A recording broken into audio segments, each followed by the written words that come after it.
Hey guys, I am standing outside Bludso's Barbecue. This is the best barbecue joint in the country.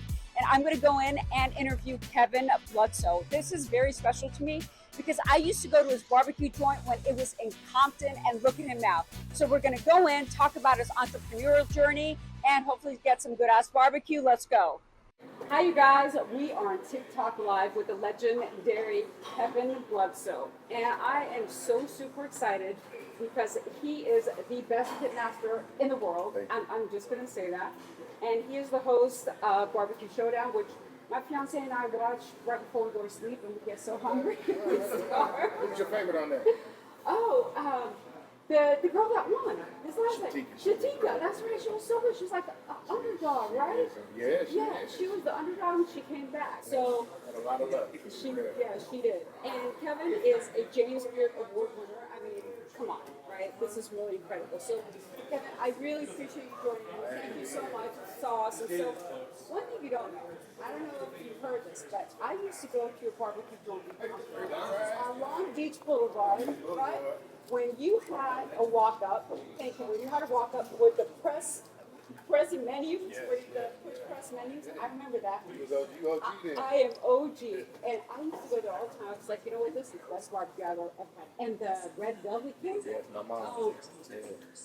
that was Start making it on that picture. really, yeah, see, that was some crap. So I remember going there, and I used to always see you in the back. You were always there. And next thing I know, it closed, right? I think it was 2016. Yeah, it closed, right? I was like, what am I going to do with barbecue? And I've always lived a mile away from here. But yes. And then I saw this open. Well, this was open before we closed. Yes. A lot of people think we closed the movie. Yes. This was over 5 years before we closed. You're absolutely right. And I was still going to my OG place because I was sure, right? So you grew up in Compton, right? Born and raised. And I would dispel some of the myths about Compton, right? Because I think It's a lot of this. Yeah, it's a lot of this. Compton is not no ghetto. You don't have $1 million homes in the ghetto. There's no projects in Compton. Compton used to have a game back coming up and all that. But I'm a firm believer. I don't believe in the hood. I never say the hood. I don't give a damn who's listening. I always say once you split that word up and took the neighbor out of it, then you got the hood. And where they do their crimes at in their own neighborhood. So I'm a firm, and I grew up in a neighborhood. I never grew up in the hood. So I love that. Front and back. I always think about a buddy of mine who was from Chicago, one of my college buddies, and we came to Compton for Thanksgiving in '85, and he couldn't believe it, And when we went back, he said, I don't never want to hear nobody call Compton a ghetto. He said, Compton got sprawling front and backyard and all that. So, but it's just like any place. You got to fight for where you came from. So, how'd you learn how to barbecue? So my granny, she ran a little juke joint. I don't know how illegal it was until I got older, but child labor laws was getting broke and everything else. But worked with her for all the years, and that's where I learned. Like I said, I love cooking outdoors. I brought family together, so that's why I fell in love with it. And at that point, did you know that you had a passion for it? Not at all. I hated every single bit of it. I used to call my uncle for no bums from working for my granny and all that kind of stuff like that. But my granny always said, you got to go to college and get a degree, but then you're going to need your own business. You're too much of an asshole to work for anybody. And she was right. So then you didn't think that you'd be a pitmaster or how to do barbecue? Nah, it was really out of necessity. I was working for corrections, and I got terminated. And my granny, another saying she always said, you always got to have a legal hustle. Yes. A legal hustle. Right. So I DJ'd and I catered. So when I was terminated and I was going back and forth with my job on my cadence, I couldn't work. So I had to fall back on what I knew how to do. And that was that and that. So as time went on and everything was over, I was DJing all over the place, and I was catering. That's when the West Coast was running raps. I was doing a lot of the rap videos and all that. So, and that's what took me into Bludso's, and that's where the passion came out of necessity. And then when I realized, damn, I'm my own boss. And like I said, I can be a jerk, and I knew it, so I didn't want to work for nobody. I needed to work for myself. So she was, I was right on that. It worked out. And isn't it interesting, though, that they would call you a jerk just because you don't want to answer to nobody? I mean, no, I was, though. I mean, I'll be the one writing, I was writing the thing stupid. I mean, I thought I was smarter than all the supervisors and all that. I mean, I was young and buck wild, and like I said, it was like, I never, other than growing up, but on a job, I never liked structure on a job. And then, and that's what I would tell any youngster, when you realize that, then find something that you want to do. You know, if you get up every day and you go to work, and you know, I went there one time and I was late, and I came in, and one of the other paroids was talking to another one, and she said, Bludso don't like Mondays. And the other agency, he said, Bludso got about 35 more years of Mondays. And I remember that just hit me. You know what I mean? Like, I was like, I don't think I'm able to do this. So, you know. But like I said, it's hard work. I tell anybody going into it, you have to have the mindset to know working for yourself is the hardest job you ever gonna do. It really is. As long as you know that and you got it, then you can do it. But it's not no hidden recipe or no secret recipe. It's hard work, it's dedication, and you have to know what you want to do. And I tell any youngster, if you know what you want to do passionately early in the game, then you got the game beat. Right. You know what I mean? Right. I didn't open up Bludso's till I was in my 40s. So I was 20 years doing other things. So I tell you, if you're young and you already know what you want to do, and you know in your heart, then jump on it then. Jump on it, you know. Yeah. Do you think, though, your education helped you because you did get an education? I mean, I think it did. I mean, but even that was like, I was, you know, I wish I had all these lofty goals and all that when I was in school, but I was taking up my major at first was secondary education, and I wanted to be a teacher. Okay. And I didn't want to rule the world. I just wanted weekends, summers, and holidays off. Yeah. And that was it. Right. So God showed enough. So I worked summer teaching at a high school in Dallas, getting my hours as going into my senior year, and got into a fight with two of the students. And then I realized I can't do this. I hate kids. So, you know what I mean? So I had to scramble around. You gotta like kids to be a teacher. And like I said, but that was him saying then, you want to be a teacher for all the wrong reasons. Because it wasn't like I wasn't trying to like, but I was such a summer kid, and I just couldn't imagine working in the summertime.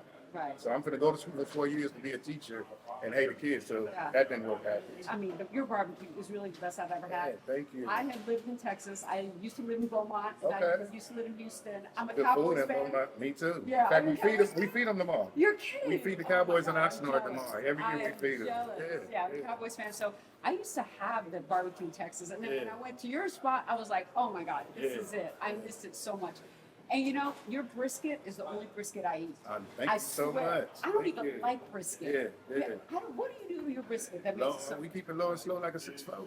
You know, and just garlic, salt, and pepper, and that's it. And then we let that smoke bang for 15 hours. So. That's what it is.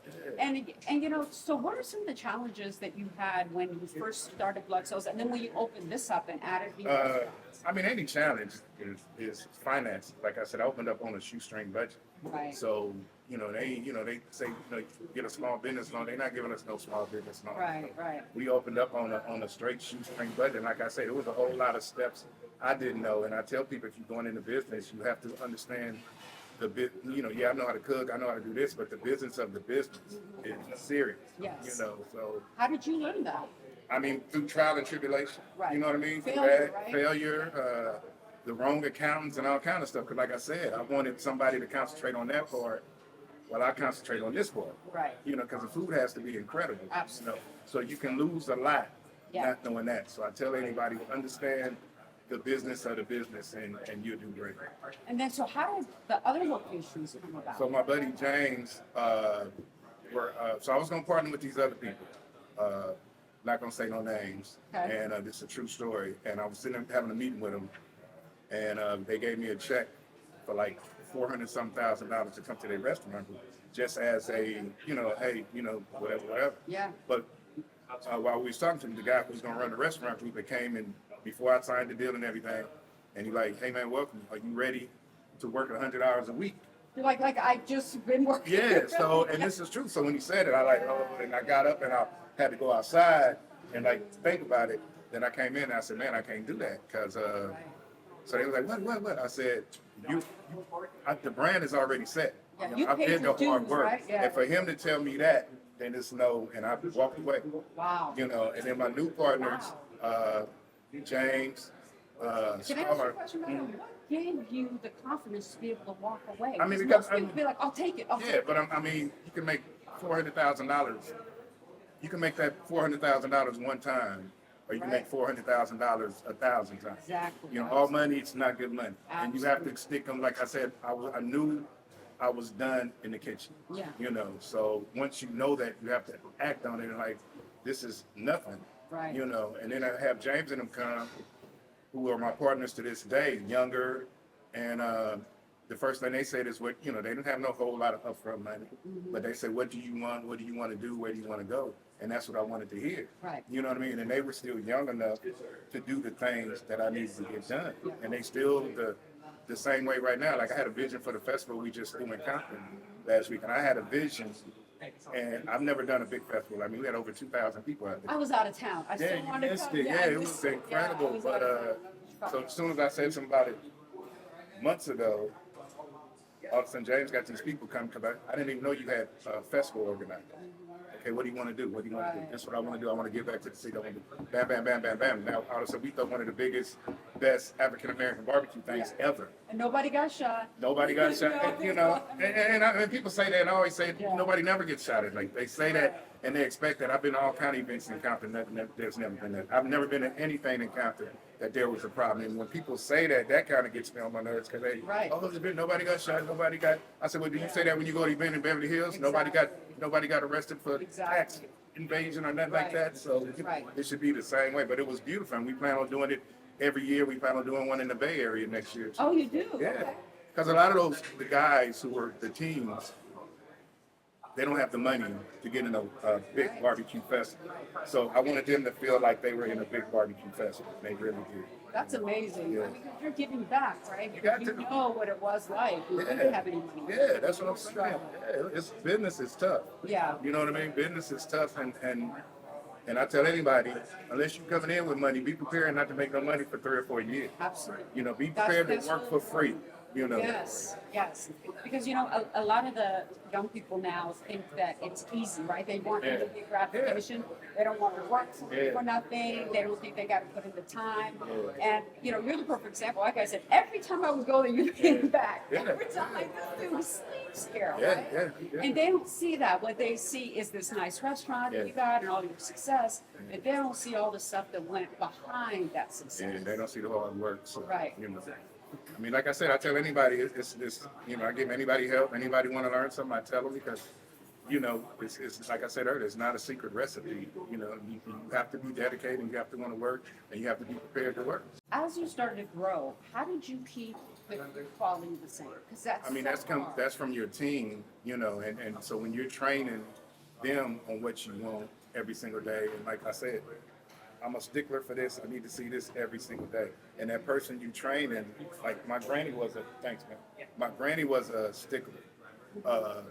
Check every single piece of meat. Check this, check that. So whoever you partner with, they have to have that mentality. And they do it. Like Janice and James and them, they have that same mentality.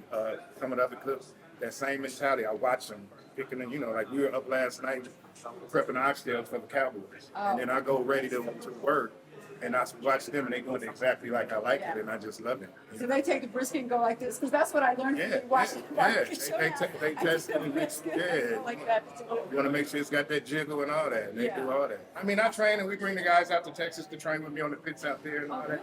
Tell me a little bit about that. So the people that actually cook. The pit master come and spend 2 weeks with me, and I teach them how to cook. I have the same pits on my property in Texas, and you know, they cook. This is the way I want it, and then they come back. And they train a little bit more, and then they start cooking. And then I always come in and do a pop-up when they don't know I'm coming, and I test the food to make sure it's right. And then when they got it right, I give them their apron and call them official pit bosses. Wow. Yeah. So okay. So if someone wants to be a pit master, what are the top 3 things they need to know how to do and how to do well? It's not even top 3 things. The main thing if you want to be a good pit boss is learn how to work your pit. Okay. Learn if you keep a consistent temperature on that pit, anybody can cook. I did a thing with a lady, 83 years old, never cooked a brisket, taught her how to work her pit. If you work a pit and keep it at a certain temperature, especially if you're cooking brisket, you can pull off a good brisket every single time. But when you open, if you're looking, you ain't cooking, if you keep opening it up and all that kind of stuff like that, you're not gonna pull it off. Learn how to, a consistent temperature. You already know how to season meat. You already know that. Come up with a seasoning you like. Quit looking at everybody else's rub and trying to be like that. Come up with everybody who did their rub, somebody like they rub. So come up with your rubs and somebody like your rub. Right. And when these pit masters come, you said they're there for 2 weeks? Yeah. Is that right? Yeah. Okay. And then you drop in all your restaurants here just to make sure that. Oh yeah, that's what I'm saying. So when they come back and they start working, then I always do a pop in. I see. I order a gang of stuff and then I just pop in and they don't know it. Or sometimes I have friends here and they'll be FaceTiming me. I'll be like, let me see the brisket and all that. Yeah. If it's not right, I'll call. Hey, go to table 6 and look at that brisket. It's not looking right. Yeah. So, Right. And the level of success that I love a come up story. Yeah. I really do. I love a come up story. And the level of success that you've achieved is so good. And you seem to maintain really a level head and you're still down to earth. Still you. Yeah. Still, no matter what I tell people all the time, you know, your job is not you. Who you are when you go to that work or whatever you're doing is you. Absolutely. If you change because of that, then that's on you. You know. Yeah. And what I love when I watch your Barbecue Showdown is how you teach. Yeah. Yeah. How you teach them what they need to do. I mean, those people are so nervous, and I always say, like, 1 million people are watching us critique your food. 1 million people. Yes. You know what I mean? Yes. And nobody likes for their food to be critiqued. Right. So I like to have a good time and clown, but I'm still there because I respect what they do. And those are some long hours. Yeah. You know, I mean, we get to go back in between and go back to our trailer. Them Right. dudes out there cooking 12 to 18 hours sometimes. Right. So they tired. They're away from their family. They're emotional and all that. So it's a very deep show. Yeah. And so do you really think at the end, the best pit boss wins? You know, it's what a lot of people understand too, because a lot of people have their favorites and all that. Yeah. But it's a lot of luck Yeah. involved with the showdown. Okay. Because some excellent people have went home because they had a bad cook. Right. And then some bad people have Sloan. Sloan was excellent, you know. But you can have that one bad day. Yeah. Just like Shatika probably should have went home on brisket. Right. But somebody was worse. Yes. You know what I mean? Like, and she knew, like, oh my God, like I've seen great people go home on the first day. It's all about luck. It's hard to be on your game day after day. So that day when you're not on your game, you hoping and praying somebody is worse. Right. You know, but if it's not, I've seen some excellent people go home on that show. I mean, Kareem was excellent. Yes. You know, I mean, mostly the Egyptian cowboy. Right? Yeah, you were really good. But if you slip on that day or whatever, then you going home. Yeah. And that's because it has to be fair. And like I say, I love it because America has their favorites. Yes. So a few people inbox, as long as they nice, I inbox, but if they rude, I'm gonna get rude with their ass. But they have their favorites. But like I said, if you talk to anybody after the show, I don't think nobody's ever left that show that did think they should have left. And, and then I love the camaraderie with them because it's almost like a fraternity or a sorority. They stay together for years afterwards. Yeah, I was going to ask you, so what happens after the show? They also do... I mean, some of them do things, some of them don't. Some of them open up restaurants, some of them Yeah. continue TV. Okay. We do a lot of events. Like I said, I had 4 chefs from the Showdown that was with me in Compton. Rashid from season 1, Yeah, Logan, Really? Auntie Delilah. I remember. Yeah, they all was. Auntie Delilah actually is one of Oprah Winfrey's favorite chefs. Oh, really? And so, Okay. you know, so we keep any, most anytime I got event, I got somebody from the Showdown on. And is there going to be another season? What do you We do? we hope that's Netflix. We hoping. Yeah. You never know with Netflix. It was pretty successful, though, right? Yes, it's 3 years. It's done good. So we're hoping and praying for season 4. If not, I'm sure we'll do something else. But we just never know. We don't know until they say, "Hey, it's a go." Right. You know. So. Right. So why did you live in Texas? Why did you move? to So I Texas? always spent my summers in Texas, like I said. But I fell in love with living in the country, Okay. and I just always wanted to live in the country. You know what I mean? And that's where I'm at. I'm on the lake. I go right in my backyard and fish and all that. So We used to fish in Texas. yeah, so I just love living in the country. I love it, and it's quiet, and I just love it. So, all right, we're going to end with this, okay? All The Cowboys going to take it this year? We say that every year. We Every sell year, hooks. every year. You ought to come out to the camp. Let's ask them tomorrow. Cause I know. they will be there. Yeah, I've been a Cowboy fan since I was 9 years old. Really? Yeah, you know, let me tell you how I became a Cowboys fan is that I was 7 years old and Cowboys were playing the Houston Oilers. Okay. And I bet my cousin the Cowboys were going to win. Yeah. And they won, and I won $5. And Wow. back then, $5, That's a lot of that was a money. lot of money, right? I'm like, I'm sticking with the Cowboys. Yeah, that's my time. I mean, I'm in too deep. Ain't nothing I can do. So I named my youngest boy Dallas. You did? Yeah. You are a true fan. Man, Oh, yeah. God. We hoping this year, but we never know. I know. Well, Kevin, it was so nice to meet you. It was so much fun. Thank you for joining me. Anything you I'm such a huge fan of yours. I really am. Like I said, I've been following your career When you were Big Kev. Yeah, Okay, yeah. that's when I Yeah, yeah. that's how long I've been following this man, and true success to you. I wish you all the best. I know you're just going to knock it out of the park, and I'm looking forward to going to all the other restaurants. So much, Just man. keep I you appreciate involved. it. Anything you ever need, give me a call. Thank you.